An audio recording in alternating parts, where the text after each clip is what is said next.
Hello and welcome to a very special edition of India First. We're taking a look at the India-China military balance on the broadcast. Why are we doing that? Because there is a tense standoff at the Doklam plateau. Even as there is a tense standoff at Doklam, what we are seeing is China blowing hot, blowing cold. They're talking peace, but there's very shrill war rhetoric coming from the Chinese media.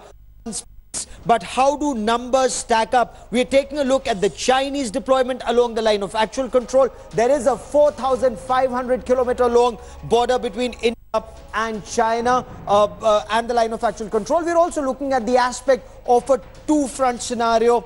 Will Pakistan and China borders hot up simultaneously? How are we deployed here in Ladakh, all along the Rajasthan-Gujarat border, and also along the Tibetan plateau? The Chinese are well deployed. They have a vast network of railways and roadways. But India has an advantage in terms of the kind of aircraft and the kind of airfields all along. Also, in terms of the number of troops who are deployed. Remember, in the mountains, it's a ratio of 1:12. Can China afford that? India wants peace. The National Security Advisor, Ajit Doval, he's in Beijing. He's met the Chinese President Xi Jinping as part of a BRICS NSA's delegation. He's also had a talk with his counterpart on border talks, Yang Jiechi. All of that and much more. But first, as always, let's take a look at the ground situation. How do the numbers stack up? Now, the India Today magazine has done a cover story, and we'll talk about that in greater detail. Will there be war? How do numbers stack up between India and China? Well, if you take a look at the numbers count, China has a 2.3 million strong army. Indian army is 1.3 million strong. The Pakistan army just about 500,000 strong. Let's take a look at the number of aircraft in the inventory. Now, China has 1,385 attack aircraft. India has 809, Pakistan 394. Let's take a look at the fighter jets that Indian Air Force has, which is about 679 as against 1,230 of China and 301 of Pakistan. Moving on, let's now talk about the transport aircraft, because moving men and material extremely important to the conflict zone, and here India is doing extremely well. 857 transport aircraft as against 782 of China and 261 of Pakistan. When we talk about towed artillery, and artillery, you remember in the Kargil war, the 155mm howitzers did an extremely outstanding job. India is getting more of those artillery pieces from America now. India has 7,414 as against 6,246 of China and 3,008 of Pakistan. Let's now talk about the multi-rocket launch systems, the multi-barrel rocket launchers. China has 1,770 as against only 292 of India and 134 of Pakistan. But when you look at the entire bigger picture, let's now talk about who dominates the seas. India and China, both evenly poised with one aircraft carrier, both rapidly trying and moving and advancing their navies. China, of course, moving at a much faster pace. More destroyers. China has 32 destroyers as against 10 of India, none in Pakistan. When we talk about frigates, then again, China has 48 frigates against 14 of India and 10 of Pakistan. But these are just numbers. When you talk about the India-Pakistan border, one thing is very clear. India-China border, at the India-Pakistan border, India is far superior. When you talk about the India-China border, India is very well deployed all along. There's a lot that needs to be done in improving infrastructure, in improving mobility, but India is in a very comfortable position.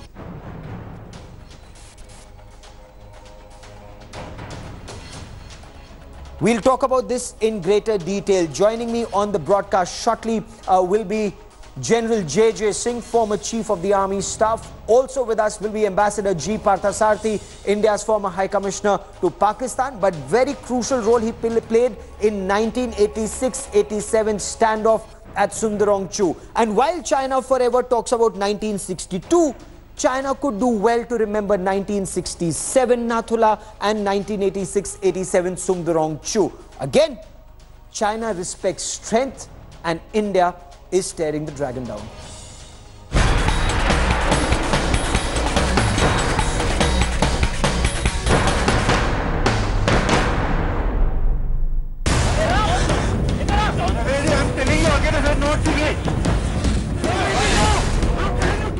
The tense standoff at Doklam Plateau is now in its second month.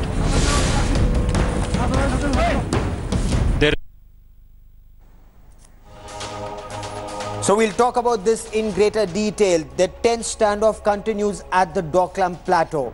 But there are also talks that are happening in Beijing. And National Security Advisor Ajit Doval, he was well received by Yang Jiechi, his counterpart, the state councillor on boundary talks. They've had 18 rounds of talks, 19 rounds of talks so far. Quick SWOT analysis. What favors India? What favors China at this point of time? Now, India's strength, the Indian Army and Air Force, they fought the Kargil War of 1999. India has a professional army, one of India's major strengths. Chinese air defense and Chinese army, extremely crucial. They're very good at electronic warfare. That is somewhere where China scores. But the Indian army troops, extremely professional, extremely battle-hardened. They've fought conflicts. After 62, they've fought 65, they've fought 71. Their morale is high. They've been fighting counter-terror operations extremely well. And when we talk about the deployment all along Arunachal Pradesh, when we talk about deployment in Sikkim, the Indian Army very well entrenched. But let's now look at the weaknesses. We are low on ammunition supply as against China. Some of our equipment is obsolete. China hasn't fought a war earlier. Chinese pilots haven't fought a conflict ever since 1953 in Korea. So that is where China is lacking. Again, on paper, the Chinese army is very strong. And some of our sources have been saying they're paper dragons. On ground, the Indian Army and the Indian Air Force extremely strong. In fact, Chief of the Air Staff, Air Chief Marshal Dhanoa, in an exclusive interview to India Today, made one thing very clear.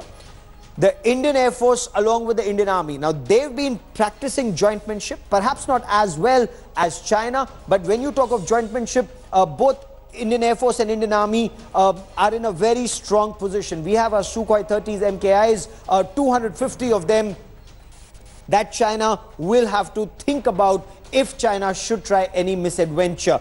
Now you're looking at deployment along the Tibetan Plateau. You're also looking at deployment along the India-Pakistan border. Why are we showing you these two pictures? Because we want you to be aware of what the two-front conflict actually means. Now, Pathankot, Bhatinda, Halwara, Ambala, Udaipur, these are some of the airfields that cater to the east. Ladakh caters to the China border.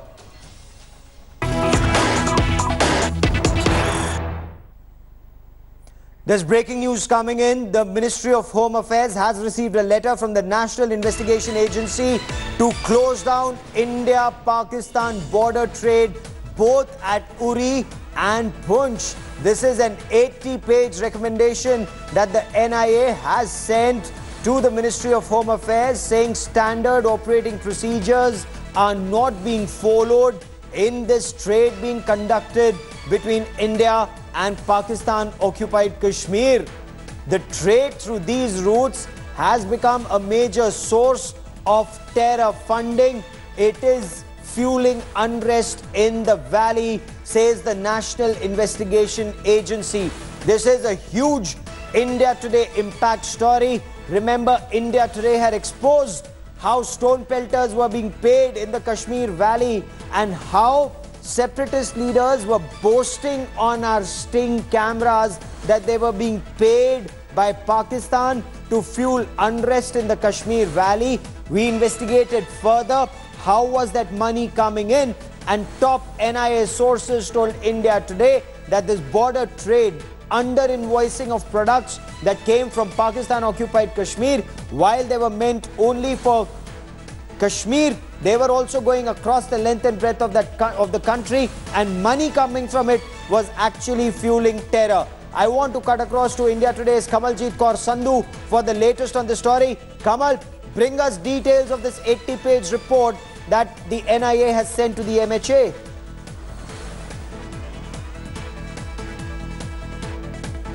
Okay, I'm trying to re-establish that link with Kamaljeet Kaur Sandhu in just a moment, but that's a huge development. It wasn't just restricted to California almonds that were coming from Pakistan-occupied Kashmir through the border trade at two places, one at Uri and the other was Chakandabad in Punch. Pakistani trucks would bring in the products from Pakistan-occupied Kashmir into these two border trading points. There was no money exchange, it was the barter trade between India and Pakistan-occupied Kashmir.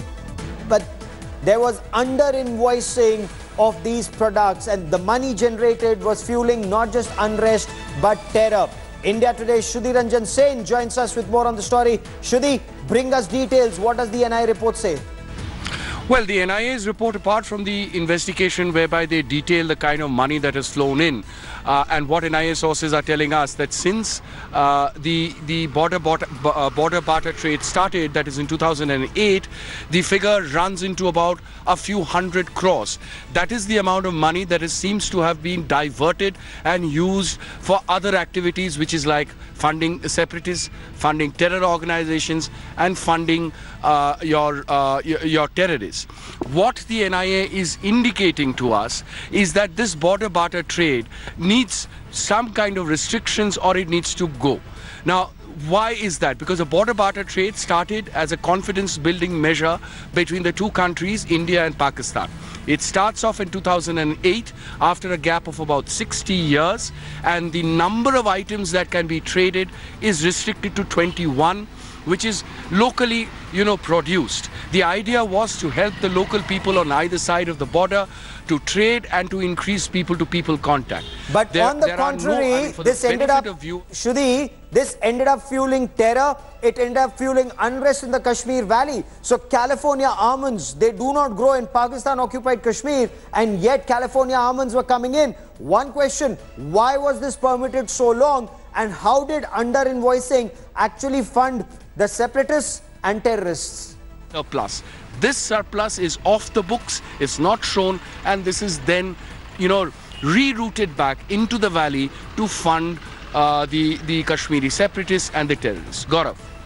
Okay, so in this funding of terrorists, what is NIA recommending? Is it recommending that there should be a customs checkpoint? The customs should verify what is coming in. The customs should evaluate, and then those 21 items, whether it's almonds or apples or dry fruits or shoals or whatever else comes in, only then they should be permitted. Is that what the NIA is saying? Or the NIA is saying just stop this completely? It's not people-to-people contact, it's only funding terror. Okay, I'll just try and reestablish that link with Shudhi Ranjan Sen in a moment. But there's a mega Hurriyat crackdown that is happening. 7 separatists have already been arrested. They've been brought to Delhi. Another one is being questioned. What we also know is Sayyid Ali Shah Gilani's sons. Both his sons have also been called in for questioning. Now, in the past, Shudhi, we've been told that Hurriyat leaders have been charged before, they've been questioned before, but the case was never taken to its logical conclusion. What is different this time? That NI is also saying close down this border trade, at least put customs barriers there. What's different this time? Well, the big difference is in the earlier occasions when we have seen cases against the separatist leaders, Gaurav, it was naturally or largely under acts like the FEMA or the FERA. To begin with, there were some cases under FERA, that is a Foreign Exchange Regulation Violation Act, which is an act of holding foreign currency without permission. Yes. It was a criminal act, which was then, of course, diluted in a way, and FEMA was brought in. So those were cases of holding on to foreign currency without permission of the Reserve Bank of India. Yes. Although criminal in nature, nothing major, so to say. But this time what you are seeing is cases being registered clearly under the UAPA, the Unlawful Activities Prevention Act. That is your main act to deal with terrorism, terror funding, and so on and so forth. So that is one of the major differences that you're seeing. Keep tracking that story, Shudhi. I will come back to you for more. For the moment, Shudhi Ranjan said, many thanks. I now want to shift focus once again to this India Today cover story. Will there be war? Well, a conflict with India would be disastrous for a rising China. So for now, Beijing is trying to use its media to play mind games with India. They want to defeat India in psychological warfare. China knows it will suffer heavy casualties in case there is an assault, in case there are skirmishes along the line of actual control. It's not like 1962 anymore, because despite our defense acquisition and modernization not keeping pace the way it should, one, terrain favors India. Two, post-1962, India has learned very important lessons. And three, India is now well deployed all along the line of actual control. So the question that India Today magazine asks, will there be war? And if yes, will it benefit either India or China?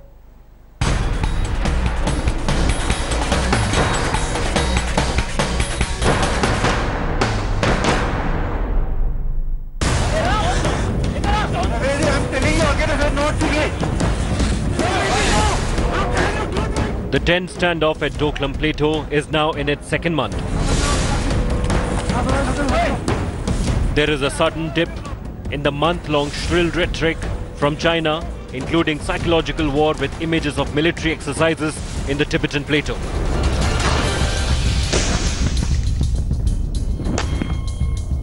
National Security Advisor Ajit Doval and his counterpart on boundary talks in Beijing, State Councillor Yang Jiechi, have talked about the problem along the boundary.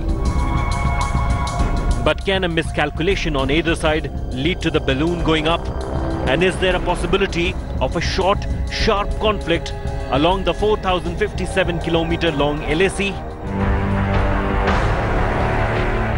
On paper, the Chinese armed forces are far superior to India. China's infrastructure development along the borders is also far ahead. Take for example, in western, middle and eastern sector, Chinese roads reach up to Indian border.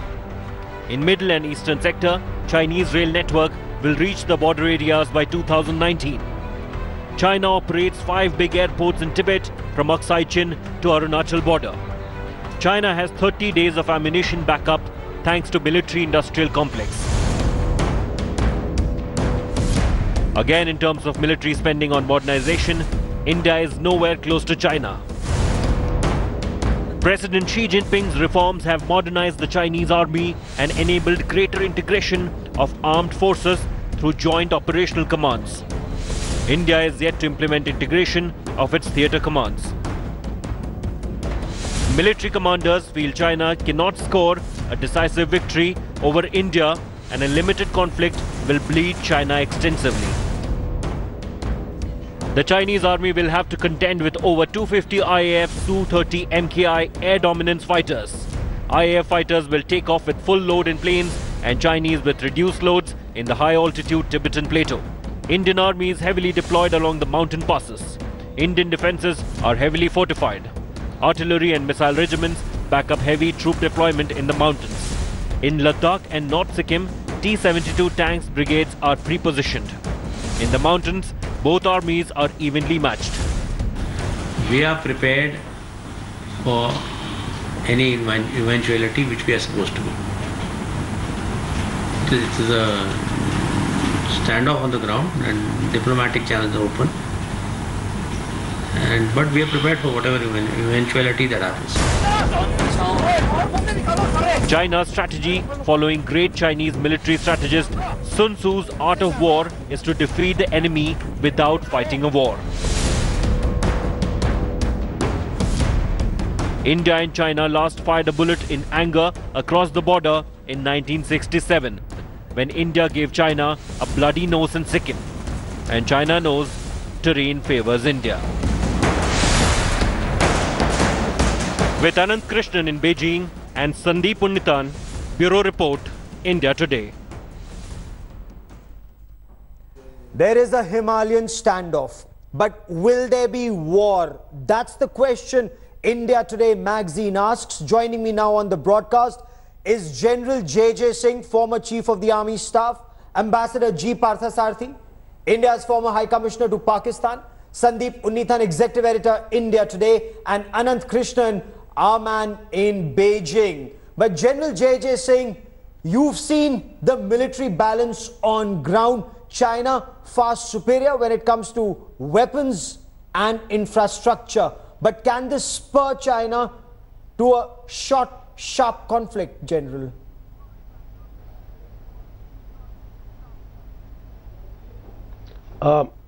Gaurav, I want to mention here that people who have used the template of 1962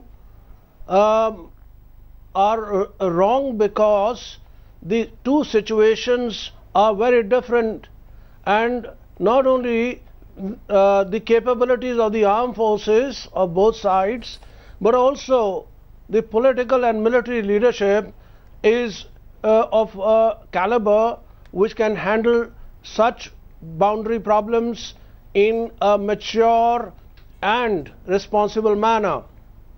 Okay, that's a fair point to make, General. Ambassador Parthasarathi, China has roads and rail networks, as this India Today cover story brings out, almost up to the border in most areas, and in some places, in a couple of years, they will reach all the borders. They can quickly mobilize troops. They also have 30 days backup when it comes to ammunition against perhaps 10 days of ours. Can this spur China into a misadventure? There are two aspects to this. One is certainly the military aspect and the other is the diplomatic aspect. Militarily, the Chinese may say 62, but they took a hammering in this very place in 1967. So I don't think, given the situation on the ground, given the fact that we are better prepared, given that this is terrain advantages to us, I think they will have to think 10 times. And I go back to the dealings I had in 1987-89, when General Sundarji mounted his operations. And the point there was, neither side embarrassed the other politically. And you were able, once you had a stalemate on the ground, to negotiate a solution which neither side lost face. Okay. It took years. It started off in 86, 87, the foreign minister went, 88, the prime minister went. In the meantime, quietly on the ground, the situation resolved itself.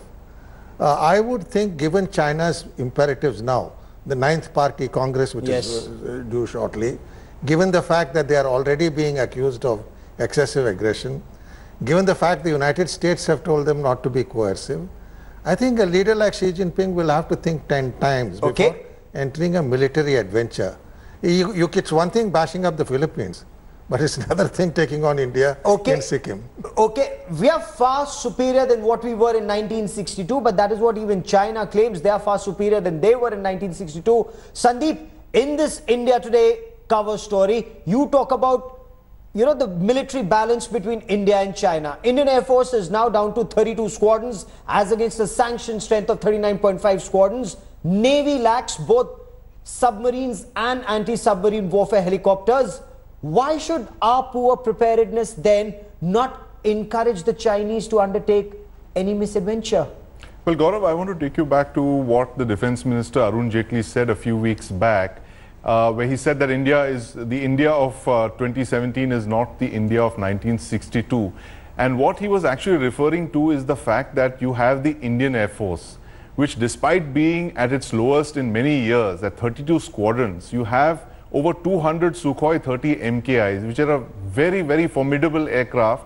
We have some of the best trained pilots in the world who've flown these aircraft for a number of years. We've had it in our service, and we've also got a network of bases along the border. And in the 1962 war, the Indian Air Force sat out of this conflict, and Yes. that could have been one of the reasons why the army took such a beating.